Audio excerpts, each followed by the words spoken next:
प्रयागराज में गंगा यमुना नदियां विकराल रूप लेती जा रही हैं। बीते 24 घंटे की अगर बात की जाए तो गंगा नदी का फाफामऊ में जलस्तर 45 सेंटीमीटर और छतनाग में 28 सेंटीमीटर बढ़ गया है, जबकि यमुना नदी का नैनी में जलस्तर 56 सेंटीमीटर बढ़ा है। सिंचाई विभाग के बाद कंट्रोल रूम से गंगा और यमुना नदियों के जलस्तर पर नजर रखी जा रही है। बाढ़ का पानी अब तक बदरा सुनौटी समेत कई गांवों में घुस चुका है। दर्जनों गांव का शहर से संपर्क टूट गया है। बच्चों को स्कूल आने जाने और लोगों को दफ्तर और दूसरे काम के लिए शहर आने जाने में दिक्कत हो रही है। नाव का सहारा लेना पड़ रहा है।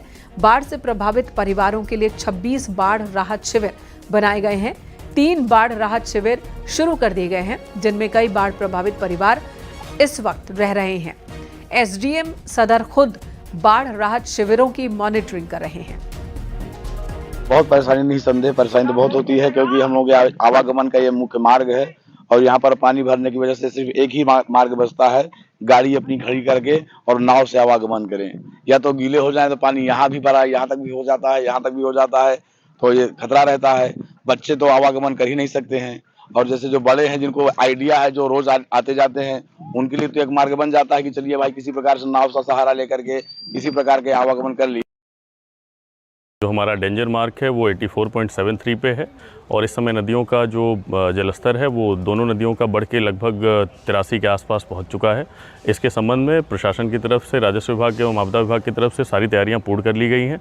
हमारे शहर में 26 बाढ़ शौचालय हैं जो इस समय बिल्कुल पूरी तरीके से तैयार हैं लोगों के मूव करने के लिए। उसमें से 3 हमारे इस समय ऑपरेशनलाइज हो चुके हैं। एक एनी बेसेंट बघाड़ा में, cantt high school, cantt marriage hall आपका सदर बाज़ार में, और एक आपका ऋषिकुल विद्यालय जो अशोक नगर में है वो इस समय ऑपरेशनलाइज हो चुका है। और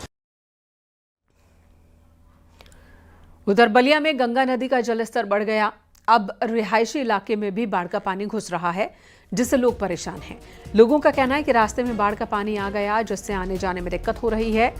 प्रशासन की ओर से नाव का इंतजाम नहीं किया गया, ये आरोप लगाया जा रहा है। डीएम ने एसडीआरएफ टीम के साथ नाव से बाढ़ग्रस्त इलाके का जायजा लिया।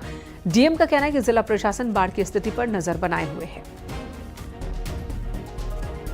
बाढ़ के लिए हम लगातार सतत प्रयासशील है और हम उन गांव में भी जा रहे हैं जहां जहां कटान की या बाढ़ से प्रभावित होने की संभावना है। अभी गंगा का जो जलस्तर है वो स्थिर है।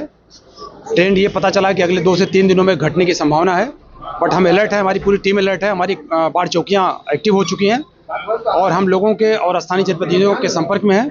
हमारी पूरी कोशिश है कि किसी का परिवार और कोई व्यक्ति प्रभावित न होने पाए। झांसी में बांधों से बेतवा नदी में लगातार पानी छोड़ा जा रहा है। प्रशासन लोगों से अपील कर रहा है कि बांध के पास न जाएं। इस बीच सोशल मीडिया पर एक वीडियो वायरल है, जिसमें एक शख्स बांध के पास जान जोखिम में डालकर सेल्फी लेता दिखाई दे रहा है।